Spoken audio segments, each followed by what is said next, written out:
Well, what's going on, everyone? Welcome back to Kitchen Table TCG. Today we're opening up a box of Nightfall First Edition.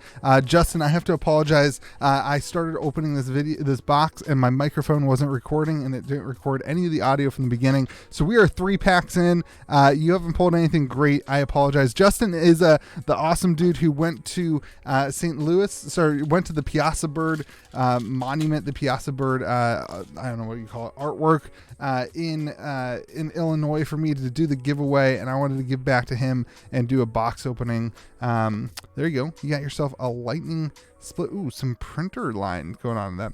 Let's talk about Nightfall. Let's talk about what's going on.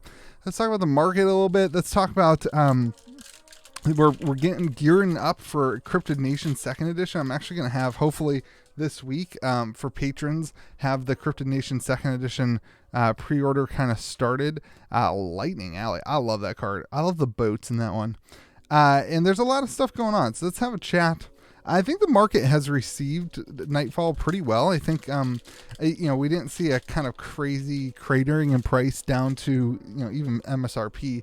MSRP was 140. Boxes are sitting about 220 right now. The Bell Witch reverse holo. Are people doing the little trick? I haven't been watching a ton of box openings. I know nobody's opened an old scratch yet, so that would be pretty cool to do. I think people may be doing. Do you want to do the Pokemon trick? I'm not a big fan of the Pokemon trick. 1, 2, 3, 4. That goes here. I'm not a big fan of the Pokemon trick. I don't care about those cards. The Boogeyman, I really like that card. There's cool stuff. Man, the artwork in this game, it's special to me. I like it a lot. I know a lot of, there's people who don't like it. I like the artwork a lot. I think it's unique. It's fun. I don't know. I don't understand people who don't like it. Ooh, River of Time. So River of Time is seeing significant amount of play. That's why it's one of the more expensive cards. Take another turn after this one. Put this page into the afterlife. Extra turn cards are always good. Extra turn cards in TCGs are always good. How many of these can you have per spell book? 1 per spell book, so it kind of prevents you from abusing it. So I'm hearing a lot of people who are wanting to try out theme deck games. It's kind of going through this point now where, because there was so much more product and people are able, Twin Meteor, this is another card that's seen some value too.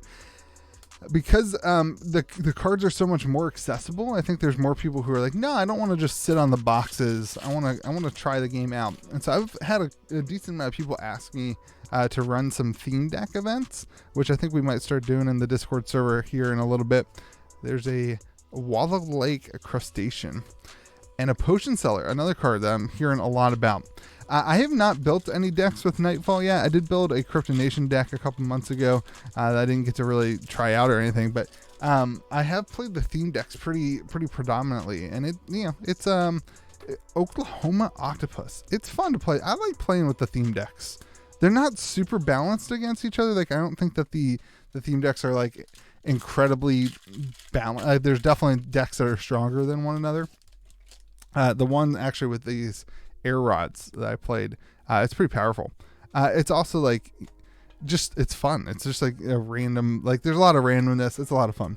Anyway, I think the market is reacting to the double print run thing pretty well. I thought we would see a little bit less of I thought prices would be I love this one in reverse holo. Look at that. Lightning. I thought there'd be a little bit of more of a retracement with there being so many boxes on the market.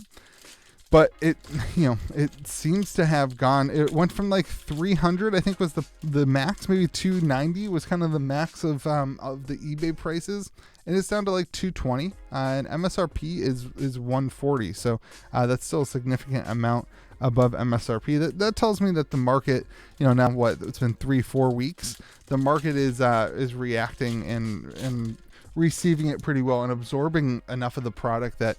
I think the print run was a healthy decision. Headless Nun, I love it.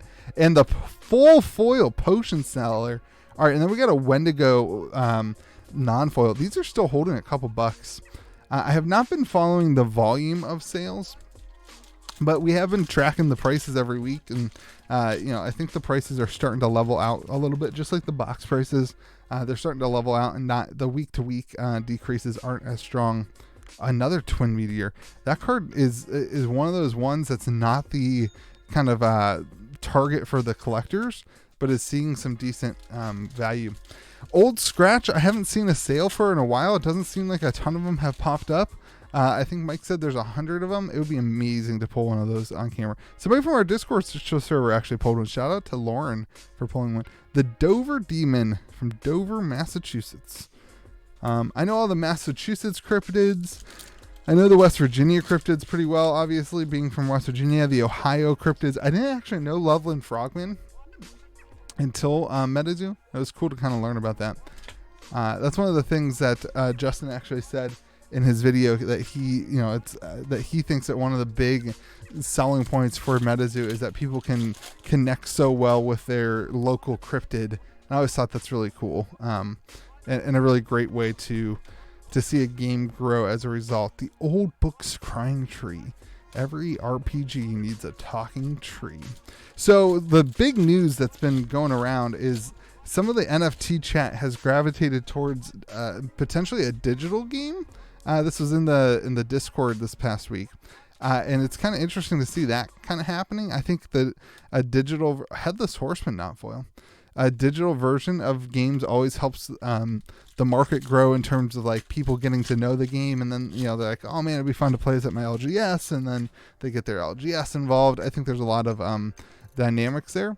Boil over. Okay, this is Pizza Bird and Loveland Frogman in the background boiling some sort of stew, and it says double roll, toil and trouble, fire burn, and beastie bubble.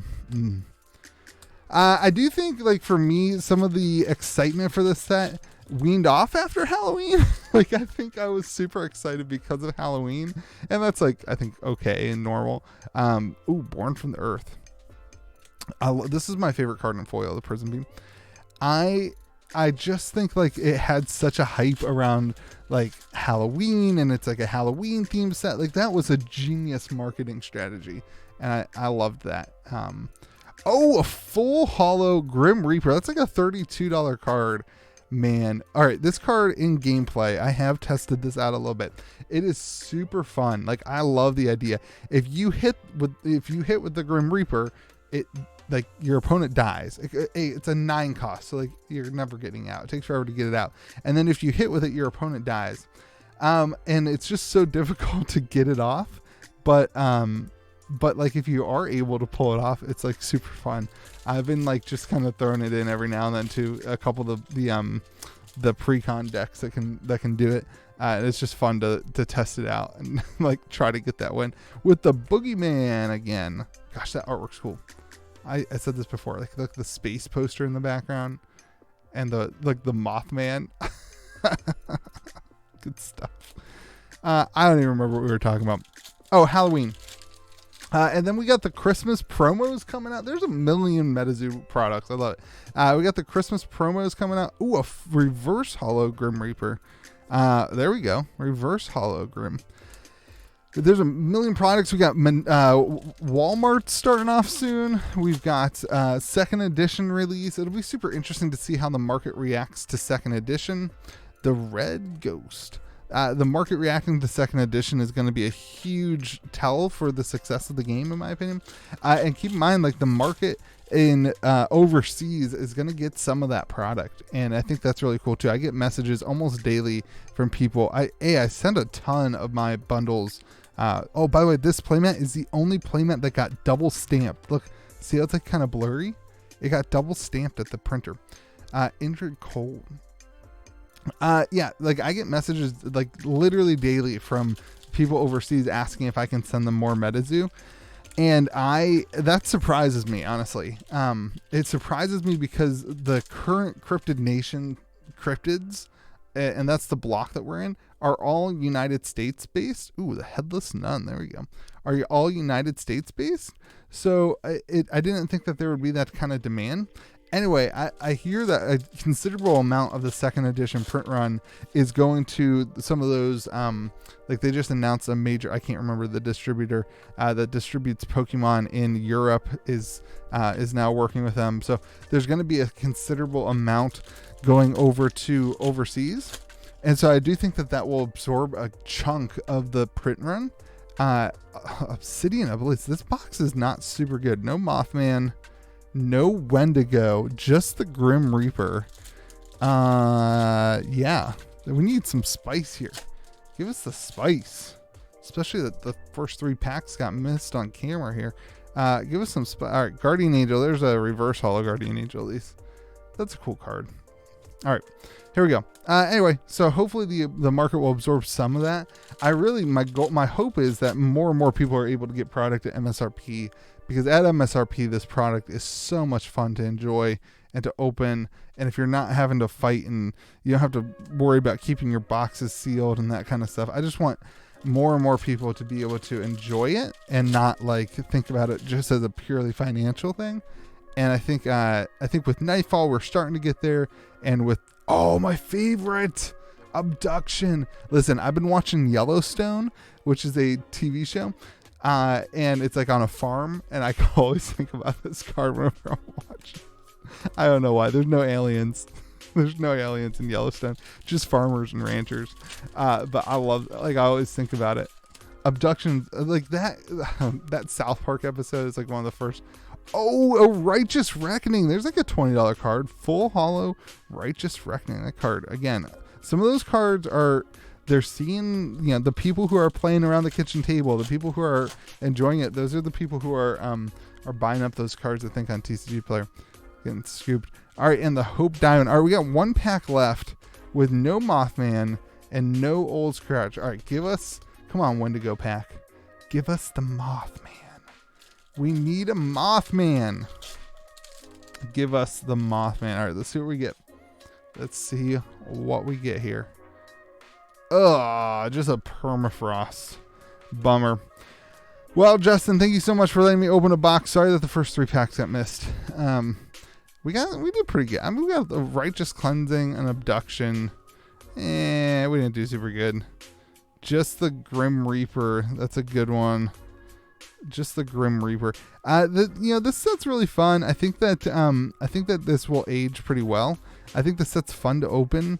It's got the chase of the chase of that 1 in 100, the Old Scratch. That helps it a lot. It doesn't have a box topper. That's the other thing going into talking about second edition. They do have different box toppers, and so I think that will drive a lot of interest and demand. And people who want a full Cryptid Nation set, they're going to want the box toppers. A full set of 10. That they can get those on the secondary market. But I think it's going to be good. I think it's going to be fun. Again, I think there's enough things to be absorbed by the secondary market in terms of the overseas stuff and the box toppers, and then just people who missed out on Cryptid Nation first edition, who got in at the lower barrier of entry for Cryptid Nation Nightfall, and now are going to want the cards and want to do a collection, stuff like that. So anyway, Justin, thank you so much for letting me do a box open for you. Everyone, hope you guys have yourself a great day, and remember to be kind to the people around you, and we'll see you again in another video here pretty soon.